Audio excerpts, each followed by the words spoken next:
तीर्थक्षेत्र असलेल्या नाशिकच्या गोदावरी तटावर पूर्वाभिमुख असलेलं गणपती बाप्पांचं एक अतिप्राचीन मंदिर म्हणजे नाशिकचं हे मोदकेश्वर गणपती मंदिर। खरं तर नाशिककरांचं हे आराध्य दैवत, ग्रामदैवत आणि त्याचप्रमाणे श्रद्धास्थान असल्याचं बोललं जातं।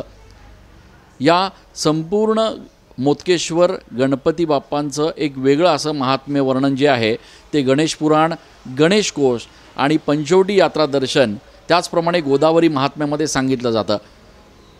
याबाबत अशी आख्यायिका आहे की गणेश बाप्पा अर्थात गणपती बाप्पा अवकाशातून ज्या वेळेला भ्रमण करत होते त्यावेळेला त्यांच्या हातातील एक मोदक खाली पडला आणि त्या मोदकापासूनच गणपती निर्माण झाला आणि तोच हा मोदकेश्वर गणपती।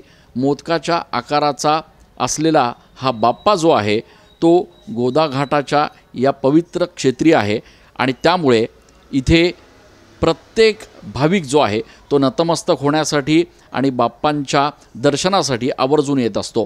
गणपतीच्या या 10 दिवसांमध्ये मंदिराला आकर्षक सजावट केली जाते, त्याचप्रमाणे वेगवेगळे धार्मिक कार्यक्रम देखील या ठिकाणी आयोजित केले जातात।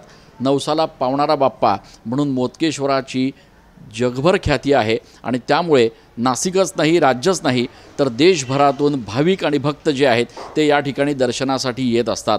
क्षेमकल्याणी परिवार या मंदिराची व्यवस्था बघतो, याची दैनंदिन पूजा अर्चा हे क्षेमकल्याणी परिवार बघत असतात आणि त्यामुळे या 10 दिवसांमध्ये देखील भाविकांची प्रचंड गर्दी मोदकेश्वराच्या चरणी बघायला मिळते।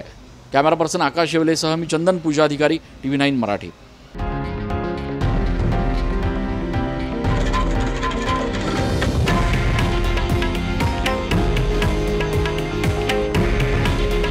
हे आहे देशातील नंबर 1 न्यूज नेटवर्क आणि आपण पाहत आहात TV9 मराठी। काळजी तुमची, हित महाराष्ट्राचं।